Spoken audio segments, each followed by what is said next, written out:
to the very first of hopefully many Rockford UFS. I have currently labeled this as Deck Upgrade Series. I haven't had like a cool, neat title, kind of like how Joe Hill has his Starter Deck Evolved content for the Final Fantasy trading card game. This is kind of where I'm ripping the idea from. Basically what we're going to do is I tasked out some great people in the community on upgrading the turbo decks, because when you buy a turbo deck, it's not standard legal. And as a new player coming in, if they want to play standard, it's going to cost, usually to get the super competitive deck, it's going to cost you a lot of money up front. This way we have structured the decks to where no card is over $5. If you want to add like an ultra rare, it's like a $5 or $6 ultra rare, go for it. But I think as an entry level, someone who's just getting into it, this is a great idea. Today I have with me, sitting next to me via the screen, is Marc Wisniewski, our current reigning, defending, two-time MCS champion. Yeah, because the belt was getting passed back and forth, and then I had to go and win it from. Phil vacated the deck due to a failed wellness policy, and we had to do a little four-man tournament. A four-man tournament. Winner. Yeah. So I won my title back. You won the title back. Yeah, that was at Nats too, wasn't it? Yeah, we played that out. We played it out at. We played out in Rockford. Actually. Did we? Oh yeah, we did. It's right. It's yeah, right. Yeah, the idea of it was birthed in Nats, I believe. Yeah, Rockford it was played, and it was yep. me and you in finals, and I got my butt kicked. So we actually played the first round. It was me did and Corey. Oh, you and Corey. You and that's played, right. We had Dimitri against Hoytzel, and Dimitri's incredibly hard to kill. Yeah. And I was just looping cannonades with Hoytzel. That's right. That's right. My bad. we went like 3 hours. Yeah, that's what it felt like for real. MCS. But I'm happy that you reached out to me about talking Vicious, because Vicious has been probably my favorite character from Bebop to play. Mm-hmm. Just real cool character, good concepts. There's a lot to him. Mm-hmm.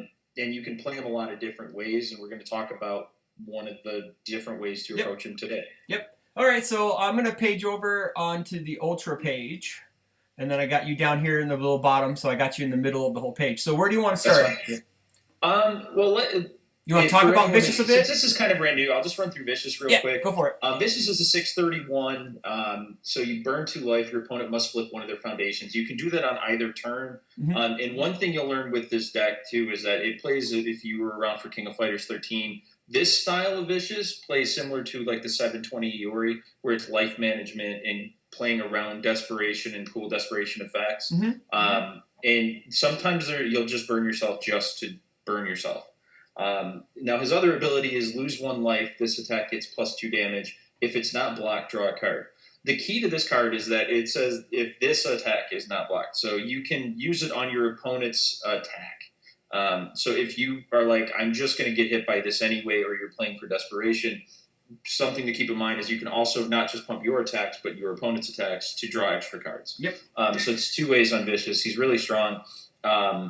On a basic level, his abilities are just like, you're flipping your opponent's foundations, and you're getting extra damage and drawing cards on a 1 life burn. And with 31 health, you have a lot of cushion for the pushing. So it's really, really solid stuff. I saw him and thought just the card, like damage and card draw on 1 ability, just made him really crazy good. So I wanted to play him. Mm-hmm. I've played him in a slam build, which was pretty solid. But not perfect. And I think the one I'm going to show today is kind of the best version of him from what I've experimented with. And I've built him on all 3 symbols and tried different versions. And this has been the most effective. Okay. So the key to this deck is really, and I'm going to jump right into the attacks. This build is 22 attacks. I've run it as high as 24. It felt right to me at 22, but you can definitely go a little higher too and get away with it. And the reason you can get away with it is that some of the stuff like Tears of Scarlet, if this attack is blocked, remove it from the game after it resolves. So since you're Vicious, you burn yourself for 1, give it 2 damage. It's now 2 high 5. So if they don't block it, you're going to draw a card and they take 5. If they do block it, it clears itself from your card pool and you keep swinging. So it puts them in a terrible spot. The other stuff like Syndicate Slice, your next check to play an attack gets +1. If it's blocked, draw a card. And now here's the thing, you're vicious. So if they don't block, you draw a card. If they block, you draw a card. So you win out either way. This card's ridiculous. And it's the other key here, and I talked about this in the beginning, is it's Desperation 2. So this is a 2 diff when you're in Desperation. And the thing that's cool about having 31 health is your Desperation at 15. So you have a lot of room to be at Desperation.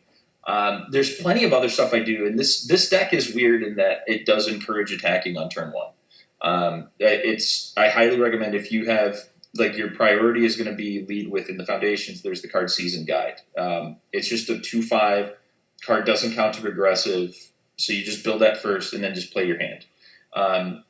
There's so many cards that either cheat progressive or, like Mega Ball, it's a 2/4 weapon. Your next range attack gets -2 difficulty.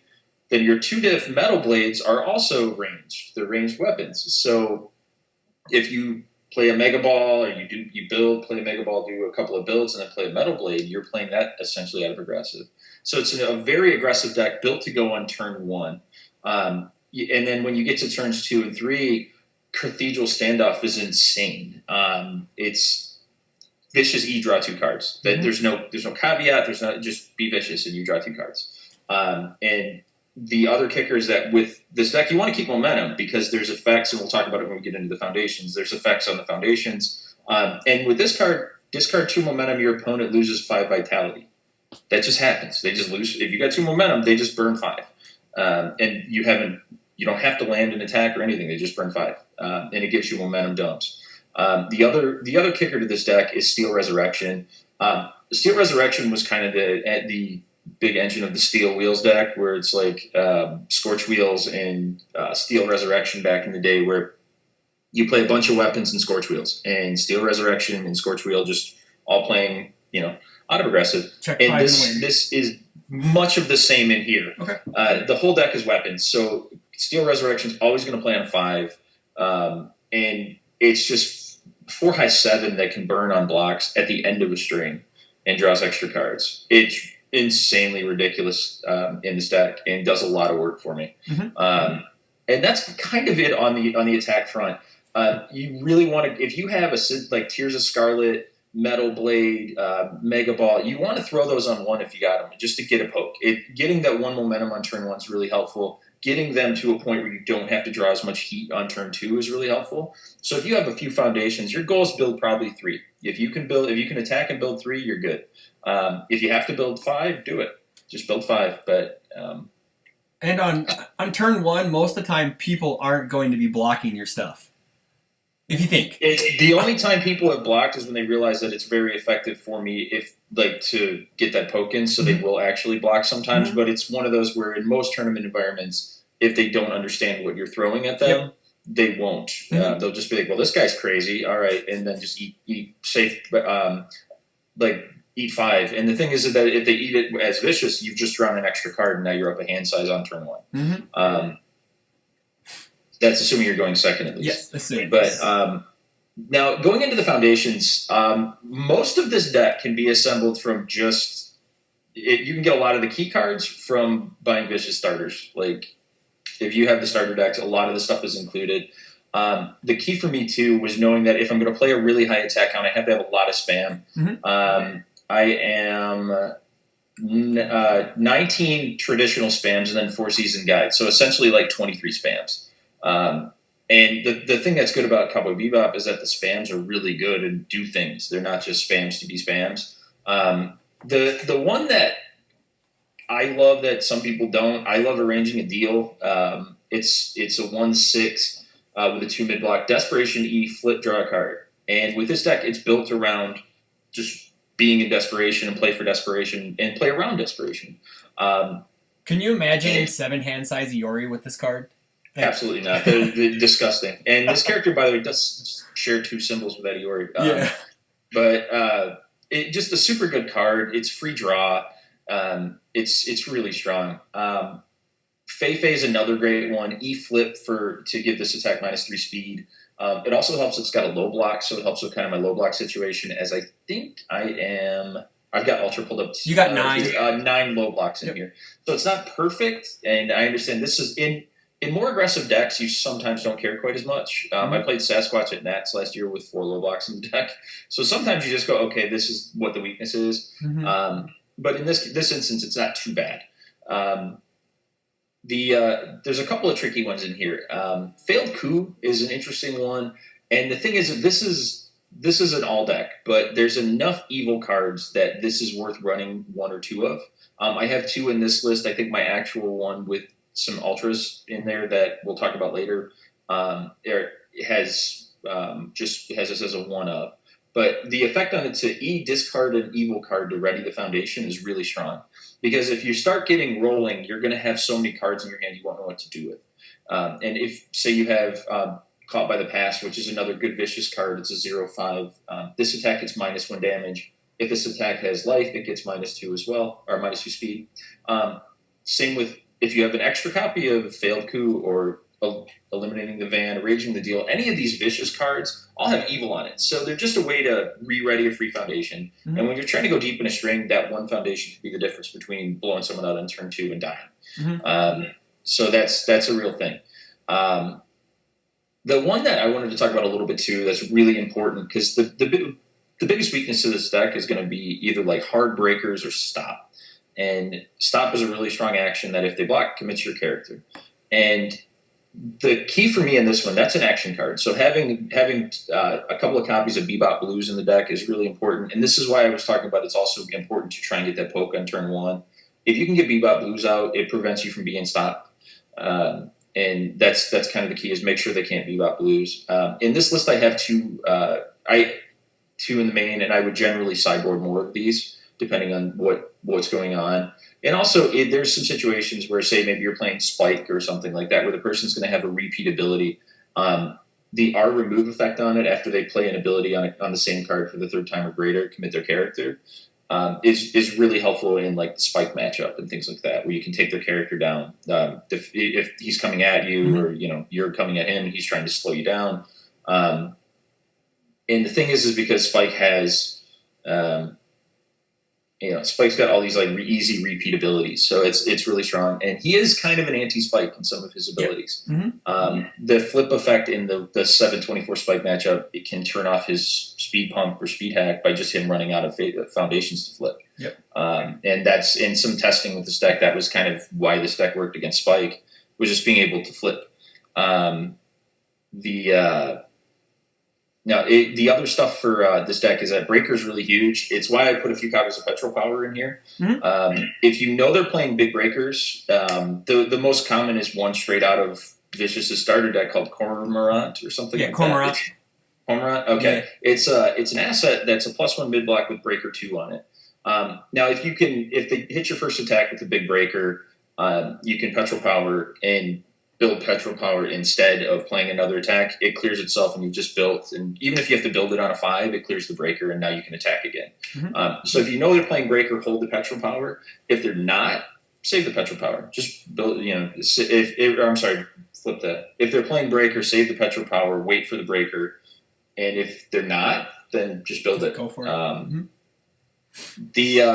I tried to put a couple other options of some stuff to just dump your momentum to if you need it.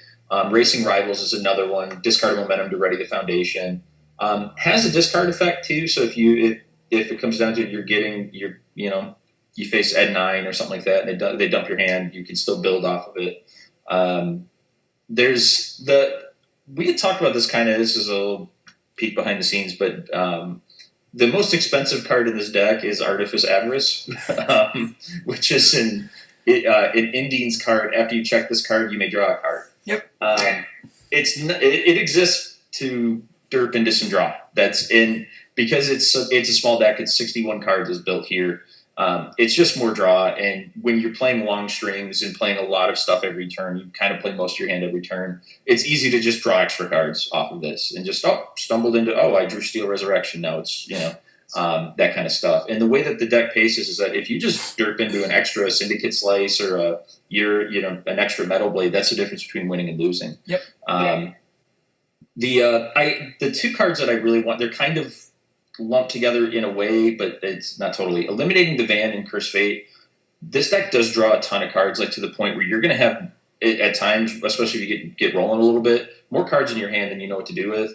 Eliminating the Van is, I've heard it called Wall of Vicious, which was pretty funny.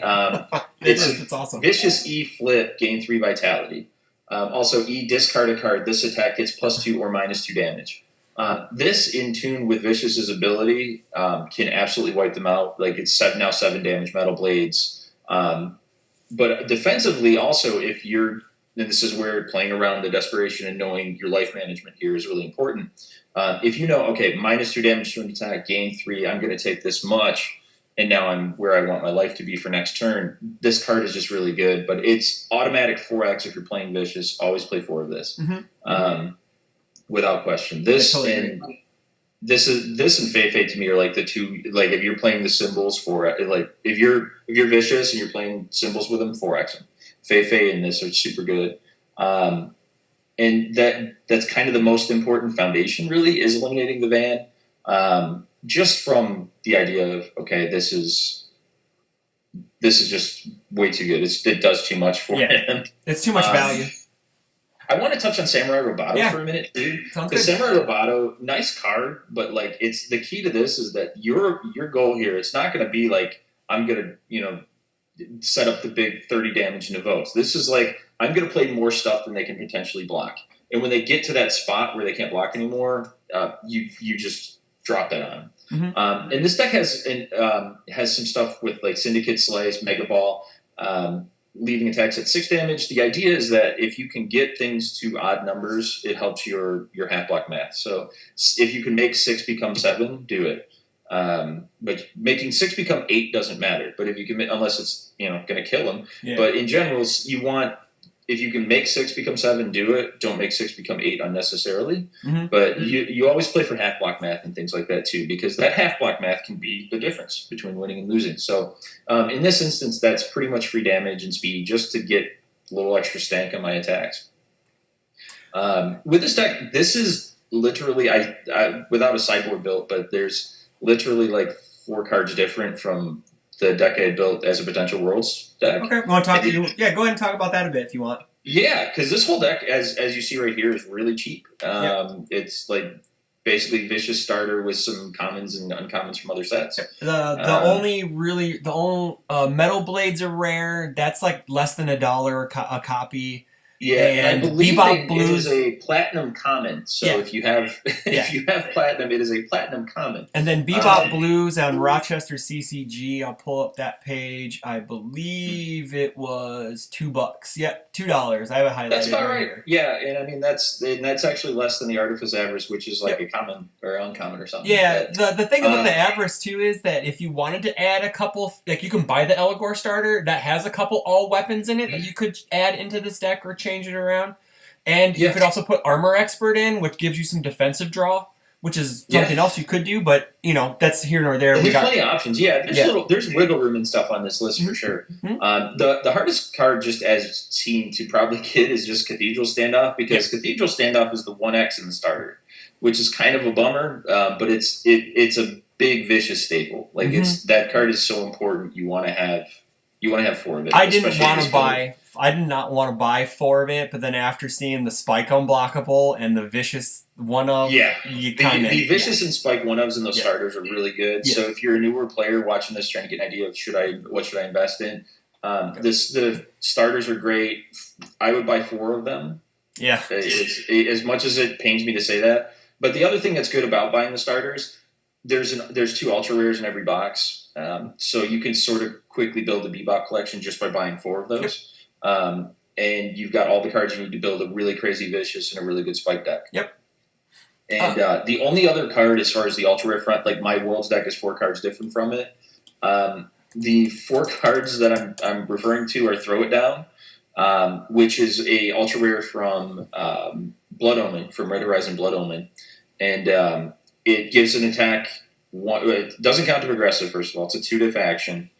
+1 speed and 3 damage to this attack, and if it deals damage, draw a card, as long as you're an all character. And you are an all character, so you're going to draw a card if that attack deals damage. And having an early throw it down can really lead to just some dumb stuff on turn 1 or even like turn 2s. Yep. And that's to add insult to injury, since it doesn't count to progressive. You go like seasoned guide, throw it down, metal blade build, and now you've done somewhere between like 6 and 8 damage, and you've drawn 2 cards. Yep. And it's there's a lot of potential for this as far as the turn 1 deck. I do think 4x of it is really good. The other thing with that card is that it's got a response on it. After your opponent plays an ability that would increase the damage of an attack, cancel it. Mm-hmm. And in a world of like Gateway Shuffle is really popular right now. People really love that one. It doesn't limit to character, whatever. It'll stop character abilities and stuff too. And the funny thing is that stops Faye's entire ability stack. So if they go to draw a card, they try to add a card or do something else with her, and you just can play that to cancel it if you want. So their ability could cancel it. Potentiality. And it's just a really good card. Yep. That's the one, if you're going to take this to the next level from what you see here, this is going to win a ton of games just on its own, just as is, just because of it's just built to auto win. Sometimes you just draw the nuts and win. Yep. If you have throw it down, though, it gives it some extra defensive elements as well as a two-way offensive element to just take this to another level and be able to have both the defensive response and the very aggressive form on it. So if you're going long-term with this deck, get some throw it downs. But in the short term, the hardest thing to get in this is really Cathedral Standoff because you have to get 4 of the starters to get it. And eventually, you would, with pulling the random ultra rares, you'll pay basically for your boxes out of the 2 ultra rare, and then you could go to a older player, someone and they have throw it downs that they may not be using. You trade those rares, those ultra rares for your throw it downs, and there you go. You can slap them right in. And throw it down, just as a heads up too, is one of those cards that's been re-released a couple of times. It started as a Neomax card. It was made into a promo. It's now in Blood Omen, so it's been out there, and I know that some of the veteran players have so many copies of it that I'm sure that you could find people to trade or whatever with you to get you those cards if you need them. Okay. So, Mark, I want to say thanks as we're kind of wrapping this up. Is there any final thoughts you'd like to give, or maybe any advice to a newer player who may be watching this for the first time? Sure. My best advice is ask questions. Just don't be afraid to ask. Join communities on Facebook. Ask for help, ask for advice. What do you guys think of this deck? What can I do? If there's a character you like, reach out to some people and ask their advice on that character. I'm never against people asking for advice. I ask for advice all the time. I've been playing a long time, and I ask for constant advice. Trying to, how do I get better? I always bounce off with Phil Birch, or I'll show stuff to you, or be like, hey, this is what I'm working on. Never be afraid to ask for help. It's always key for this game and any game really. Is just, how do I improve myself? And travel. Like, we're a very welcoming, real welcoming family of UFS players, and traveling is definitely the key. You're going to take your lumps early on, but you grow from it and become great at the end through that. So. Yep. And another quick point about this deck is MCS legal, I believe. Yes. Yeah, technically, yes, because we technically haven't rotated out the tins yet. So, because we have no idea how to do that yet. So, we're looking for some advice, Jasco guys. We need to know, should we just do both of them or just one? Maybe we'll have to take it on the vote on our group. We'll have to take a vote on that. But again, I just wanted to end with this is primarily for newer players. A lot of the older, more seasoned players will probably look at this and be like, this is cool, but I'm going to add this stuff, which is great. This is mainly for newer players as a starting building block. Like I said, there really isn't a lot of starter deck evolved type, as I was going to steal that from Joe Hill again. A series like, hey, this is you got the turbo decks. You can go here because it's like, here, play turbo, but what if they want to go to standard? There's nothing really helping a newer player evolve their game from turbo to standard, and I thought this would be a really good idea. Plus, with keeping the dollar limit under $5, $5-ish and lower, there may be some cards that are sitting out there in that secondary market, like Rochester or Legendary Wolf, that they just have tons of them, and people are like, well, I'll take a couple copies of this card that's $1, and they're moving some stuff they maybe not normally might not move. So it kind of has it's a kind of like a byproduct of I'm not affiliated with either one of them. I am technically a Rochester player because I got sponsored at Nationals. I have that orange shirt to prove that. But I want to help out. They're both companies. I have friends in both companies. I want to help both of them out. I want to grow the community. And this is another way other than just talking out my ass with Rob Schneider all the time. So it'd be, grab a couple other people. I know I'm doing Spike 1. That was my deck. I have Kevin Broberg doing the Ryu 1 deck. And Justin Pardo is doing the Chun-Li deck. So I'm interested to see what they're going to do. I'm going to pull them on, create a video like I did here with Slam, and we'll get the knowledge dropped on the good people. So I'm going to change over to the bigger, there we go, change over to this. And I just want to say thanks again, everyone, and have a good night, day, and hope to see you at Worlds. You guys.